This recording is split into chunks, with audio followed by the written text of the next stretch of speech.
Hey guys, Dancing2 back for more Let's Play Pokemon Red. Last time, we got our first Pokemon. Flowey, the Bulbasaur. And, little correction from last time. I said, I was talking about the stats of Pokemon. The reason I was confused before is because I keep forgetting, Charizard's actually, not Charizard, Charmander, or I guess Charizard being the final evolution, is kind of the outlier of the original three. The other two Pokemon, Bulbasaur and Squirtle, their final evolutions will have 80s across the board for their stats, with the exception of one stat which they'll have, I believe, 100 in. For Bulbasaur that's special, and for Squirtle that's defense.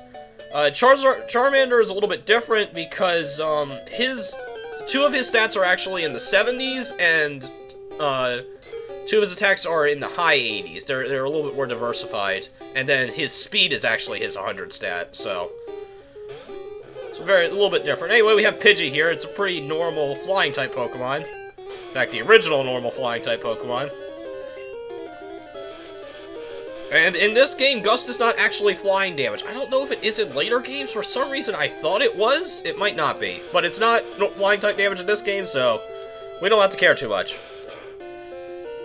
Anyway, we just ram it with our face enough times and it dies. We gain 23 experience and we move on with our lives.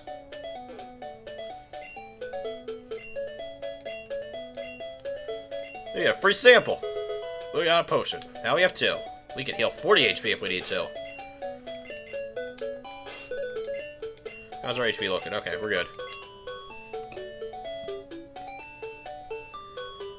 Anyway, on this route, we can obviously run into Pidgey, and there's one other Pokemon we can run into, which is Rattata.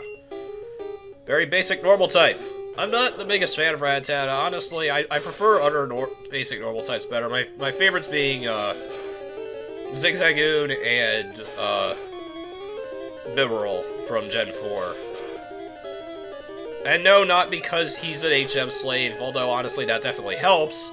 It's because his typing actually lends him to be pretty powerful in battle. And Zigzagoon is ridiculously fast. Anyway, at level 7 we get Leech Seed. This is a kind of special little status move that we will throw seeds at our opponents that will stick to them and will continuously drain HP. We can actually switch out our Pokemon, and it'll heal whatever Pokemon is out. It's a constant status on their side of the field, not ours. And it's very important for a glitch I'll be using later on in the game. We have to get to that later point before I can really start to abuse it, though.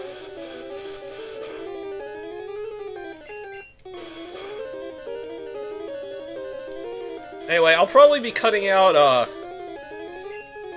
wow, critical hit and did like 3 damage. I'm sorry, bro.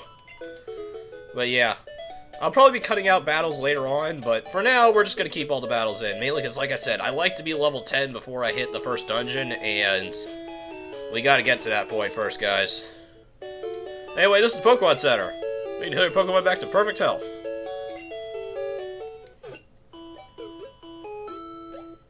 And we're fully healed. This includes our HP and our PP.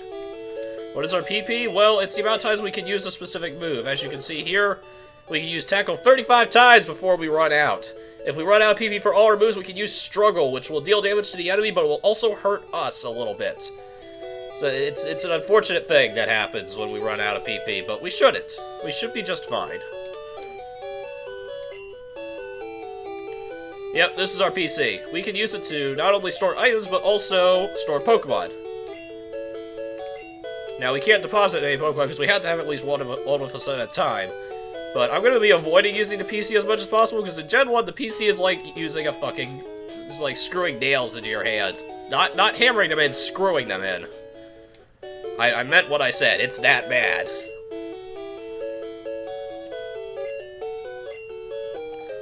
Mainly because if the PC box you're using is full, and you try and catch a Pokemon, it just won't be caught. You can't actually catch Pokemon, which sucks. So, my attempt is to catch as few Pokemon as possible. Just to save myself the headache. Anyway, in there we got Oak's Parcel. I'll lose Pokemon alone by their power points. I just went over this, but yeah. We just got a delivery for Professor Oak, and he won't actually let us buy anything until we bring it back, so we're gonna go do that. See, this is what I was afraid of, that I would just start auto-running this game.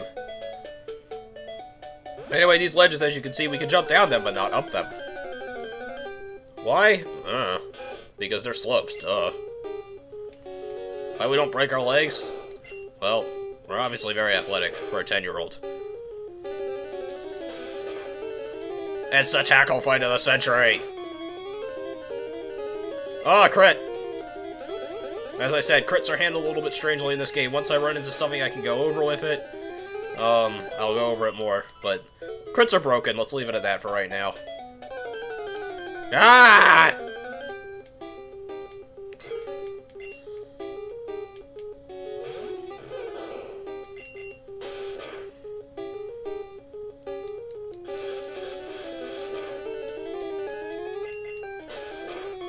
I just realized, I hope that blinking when I hit a Pokemon, I hope that's being picked up right, because, once again, we're back to running in 15 frames per second, unfortunately, because I honestly didn't think this game would have a high frame count, because it's frickin' Pokemon.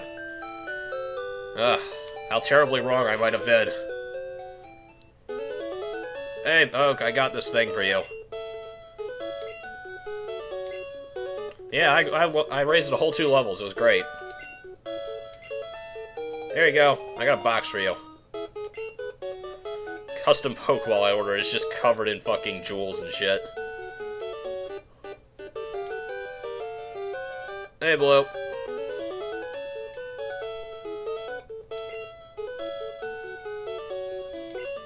The Pokedex.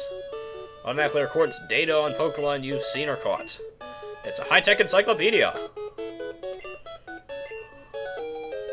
Well, you got a Pokedex. This is where the 100% thing comes in that I'm not gonna be doing. He wants us to catch all the Pokemon in order to complete the Pokedex. I'm sorry, I can't do that. Blue, I fulfilled this duty to you. Me, I'm just here for getting through this game and beating the game. I mean, understandably, with all the glitches in this game, doing 100% is not actually that hard. It's just a little bit time-consuming. Now, that being said, if I was going to do 100%, like I said, I would have entered my name slightly differently. Because, like I said, the differences between the preset and entering your name manually is actually what would have caused me to do 100% or not. Because there's one specific Pokemon that I can get by not using the preset. A little bit easier than I would normally. Anyway. Daisy's got maps for us, and if I know anything, she's not going to listen to Blue about not telling us not to. Give us one. Hey, Daisy. Anyway, we get the town map. Normally, I wouldn't pick this up because it's a completely useless item, but because I'm on an LP and I want to be able to show you guys where we are, I obviously want it. Anyway, we can cycle through areas. Viridian Forest.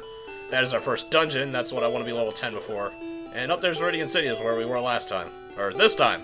I keep forgetting. We're moving kind of fast.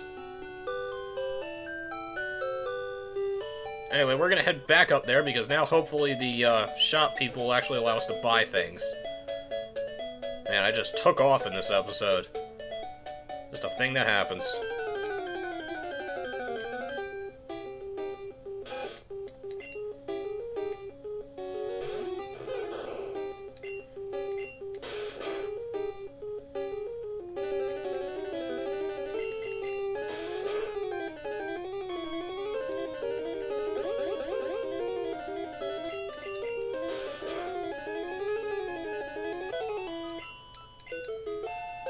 Oh, we grew to level 8. Yay. Okay, I guess I kept that battle in after all, which means I can talk about something that happened in that battle, and something that, if I remember correctly, it happened in the rival battle as well, which is Pokemon attacks missing. Attacks don't have 100% accuracy in this game.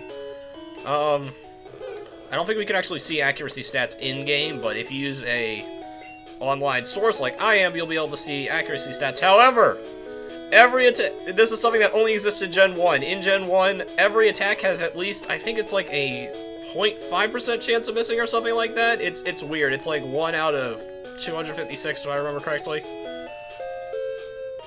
Because binary is fun. Anyway, there's a potion up there. But yeah, binary is fun, so I think that they have like a 1 in that many chance of missing, so every attack has a chance of miss, and this is called a Gen 1 miss, and it is so horrible, and it makes you want to kill yourself. Especially if it's a really good move that wouldn't have missed otherwise. That being said, there are no 100% accuracy moves like Feint Attack or Aerial Ace in this game. Everything has a chance of missing, and those moves just don't exist yet. In fact, I don't think Aerial Ace existed until Gen 3, if I remember correctly. I know Feint Attack existed in Gen 2. Anyway, I think it's time we actually went into how we're going to get some more Pokemons for our team. We can have a team of 6, and we only have 1 right now, so I say we fix that. That being said, I'm going to give you a little bit of a spoiler for this LP. I'm only going to be running with a team of 4 at the end of the game. Because I just don't need any more than that. Well, 4 plus something special, but we'll go over that something special later. Anyway, I don't want a Pidgey, and I definitely don't want a Rattata. So we're going to head over here to this little route over here. This is a bit of a late game route, but we can get to a early patch of grass right here, which will give us Pokemon. Obviously, if you guys hadn't noticed, or weren't paying attention to Professor Oak earlier, Pokemon attack you when you go into the wild grass. And it's just another Rattata. Whoop-de-fucking-do. Anyway, over here in Yellow version only, if I remember correctly, you can actually find Mankey, which is a fighting-type Pokemon. Very good early-game Pokemon to grab up if you're playing Yellow. However, I'm not playing Yellow. Mainly because I don't like how Yellow is balanced. I feel like a lot of the scaling in Yellow is a little bit off, where one of the later bosses is actually more powerful than he is at the end of the game. And here's what I've been looking for, a Nidoran male. Oh, and it's level 4 too, good. This guy could spawn anywhere from level 2 to, I think, level 4, so getting a high level one, nice. It means I don't have to do as much grinding for him later. Anyway, we're gonna tackle the crap out of him, but we're not gonna kill him. Killing him would be a bad idea, because if we kill him, well, we feint him, whatever. He just disappears. Instead, when he's low on health, we're gonna throw a Pokeball. And now the part where we cross our fingers and hope it sticks. And it did. Nidoran male was caught. Nidoran is the only Pokemon that is both male and female in this game. Gender was not implemented for other Pokemon until Gen 2 because breeding was not implemented until Gen 2. Now, Nidoran male and female actually have different stats when they fully evolve, and I believe they have different stats in their base form as well. Nidoran male being the more offensive, and Nidoran female being the more defensive. Nidoran female being more common in blue, and Nidoran male being more common in red. They're bunnies. What else am I gonna say? And because they are bunnies, and because of the game I've been playing recently, namely Fire Emblem Awakening, because I wanted to... I just heard from a bunch of people that Awakening was a really good game, and I just didn't have a chance to play it. But I was sick, waiting to get better, so I could do this game. So I was like, let's play Awakening. As a result, we are going to name him after the best bunny I know of. My son! Because I married Pan, because bunny girls, baby. Yard! You'll be a coward no more! Anyway, yeah, I've been having a boatload of fun with Fire Emblem Awakening. Like, more fun than I thought I was gonna have. Which is weird because I normally don't like this genre. And I think it's, like, Playgame actually asked me the question that I've been debating with myself for a while now, is like, what do you like about this game?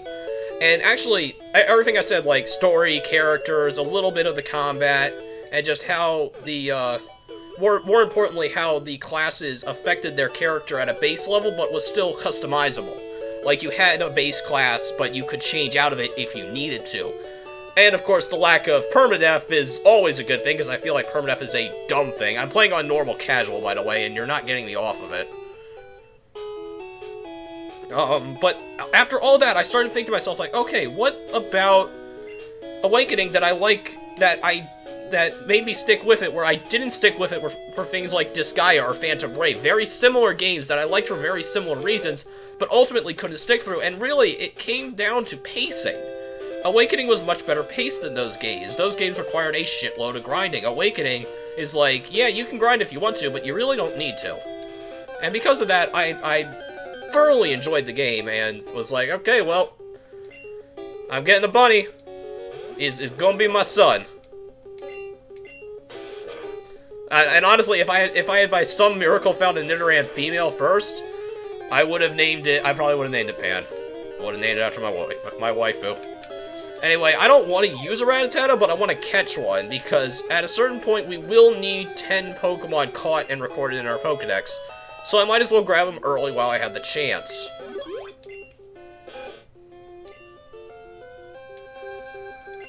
No, you are simply nothing to me. Go away.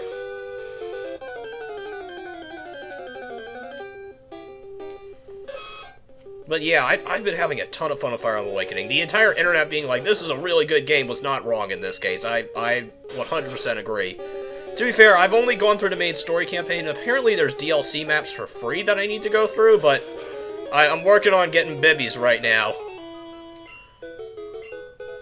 I have one Bibby left to go. I have Tsundere Girl to get.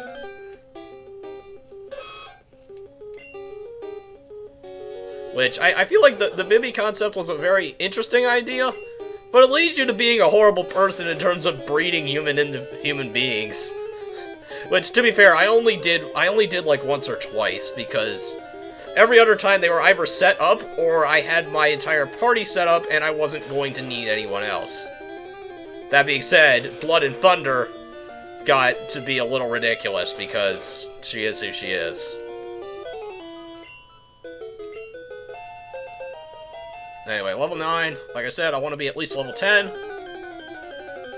Mainly so I can work on Yarn in the Viridian Forest dungeon itself, and just kind of let Flowey take backseat. Having both of them as my only two real party members is actually going to make Viridian Forest a joke, because, well, we'll see when we get in there. The rest of this episode is going to be grinding, by the way. That being said, we might end it off with something a little bit special. There's another rival battle around the corner right up there. It's entirely optional, but it's a good way to get experience. And once Flowey hits level 10, I'll be going up there to get him a couple more levels. By the time we leave Viridian Forest, I actually want to be level 13. But here's the thing. There are other Pokemon trainers in the forest, and Pokemon trainers, when you beat their Pokemon, they actually give you significantly more experience than a random wild Pokemon. This is something that's been in every Pokemon game, and it's kind of a hard rule. As a result, they're also typically higher level as well, so we'll just be getting a buttload more experience. It's just a little thing. I like to be level 10 so I can focus mostly on my Nidoran by the time I get in there. Yarn in this case, obviously. Is it Yarn or Yarne? Because I know it's Penne for his mom, but I don't know about him. I'm just going to call him Yarn, I think. It sounds cuter. He is such an adorable little fluffy butt. Both in this game and the actual game. Not as adorable as Morgan, though. Yeah, Tongrel Morgan might be the cutest thing in the world. Mainly because she shares her model with her mother. It's kind of awkward. Which one of you is which?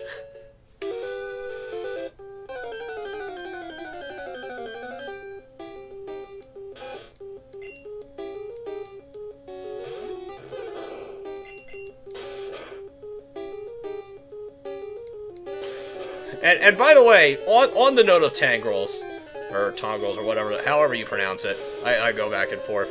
Is it just me, or do they look eerily similar to, Persona Q's fourth boss? And the fact that they came out relatively soon after each other makes me think there might be a little bit more there. It's just a weird thing that I noticed, where it's like, this looks a little bit too much like Best Friend.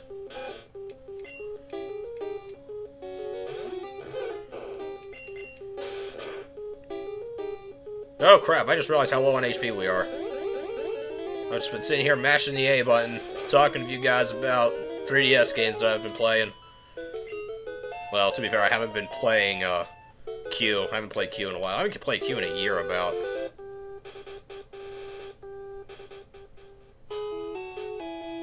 But yeah, end slate, I had a ton of fun with Awakening, and I don't see that fun ending anytime soon.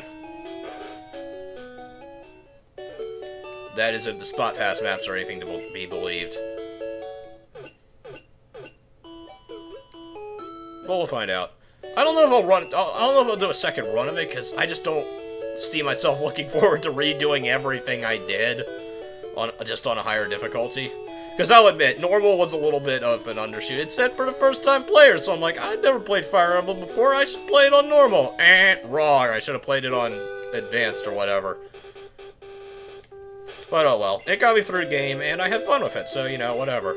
Anyway, time to go into how experience works. As you saw there, we only gain experience for the Pokemon that are actually in the battle, and I want to make a hard save here.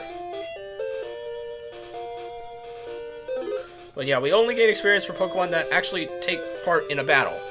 As a result, what we want to do is we want to send out a Pokemon that is weaker and then switch to a Pokemon that's stronger in order to actually beat it. The experience will be divided in half in this game for every Pokemon that's in battle. So every Pokemon in battle will gain an equal amount of experience. So if there's 2, it'll be divided in half, 3 divided in a third, etc., etc. Because of this, it's actually a bit of a pain in the butt to level this way. I much preferred it in later games where it's just every Pokemon in the battle that took place in the battle got half experience, and the Pokemon that actually won the battle got full experience. It made things a whole lot easier. But in this game, the game's like, nah, you don't get easiness. Anyway, his Pidgey here is actually by far his biggest threat. His Charmander is only level 9, if I remember correctly. Yeah, you're gonna evade that attack constantly. Okay, I'm gonna pull a switch here. Oh, no, I got the seed off. Okay, good. We're definitely gonna pull a switch here to Rattata. We're gonna play a sacrifice play here. This is actually what the back half of my team is gonna be mostly used for. Is just switch to him, let him take the hit, go down. I'm a horrible person, but at the same time, I really don't care. Oh, wait, oh yeah, Leech Seed doesn't trigger if I actually go down, unfortunately. You're a piece of crap, you know that? Anyway, status effects end at the end of the enemy's attack, not at the end of the overall turn. It's something to keep in mind.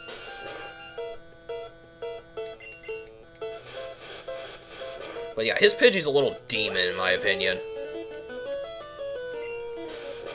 And I might have to bust a potion in order to take it down fully. But hopefully my Leech Seed will keep me alive just barely.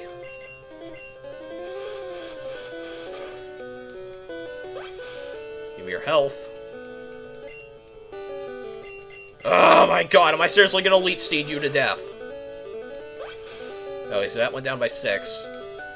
We should be able to take another hit before I have to heal. Unless he crits me. Or go sort of sand attack like an idiot. And just let me heal some more.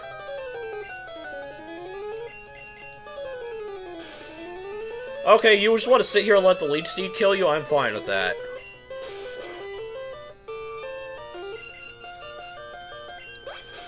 Alright, just let the... Okay, the Leech Seed didn't finish him off, but whatever. Yay! Yarn grew level 5.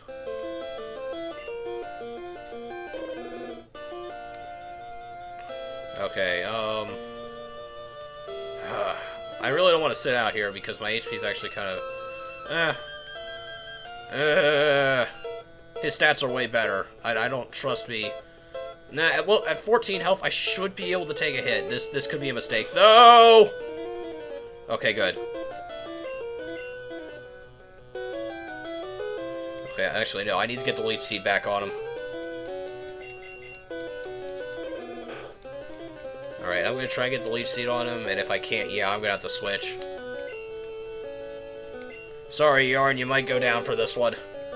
But I need to drop those debuffs. Oh no, he's just going to go for the Growl. Good, good, good. Your race is still safe to this day, Yarn. Don't worry, you're not dead yet. And even if you were, I could bring you back to life with the power of magic. Or whatever the fuck Nurse Joy uses. I don't care, I have dot damage!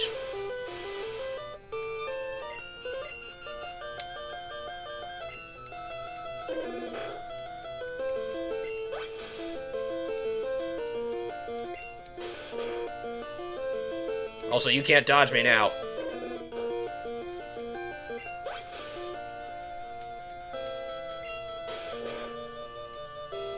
There's that crit! Ha ha ha! Like I said, debuffs do not affect crits at all. Crits are not actually... I said I would go over this later, but I'll just say it now. Crits are not actually a straight ×2 multiplier. It goes anywhere from ×1.5 to ×2, depending on your level.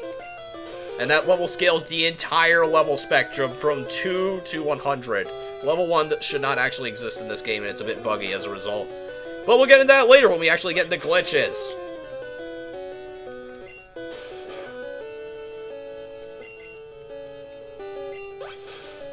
Yep, he's hit me 6 times with Growl. He can't actually go any lower. And I get another crit, and his Growl is useless. This is why debuffs suck in this game. And really, most Pokemon games in general, you don't typically run debuffs. Even like, defensive debuffs you don't run. I mean, Screech can be okay, but just in general, you don't typically see him a lot.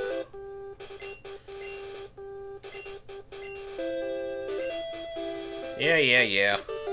Hey, you didn't tell me to smell me later. Whatever, his problem. Flowey, are you? Okay, you're still level 10. Okay. I was hoping he'd gain a level from that, but I wasn't holding out hope for it. Anyway, we're gonna head back to the Pokemon Center, and next time, we're gonna head into Viridian Forest. Hopefully this episode didn't go too long.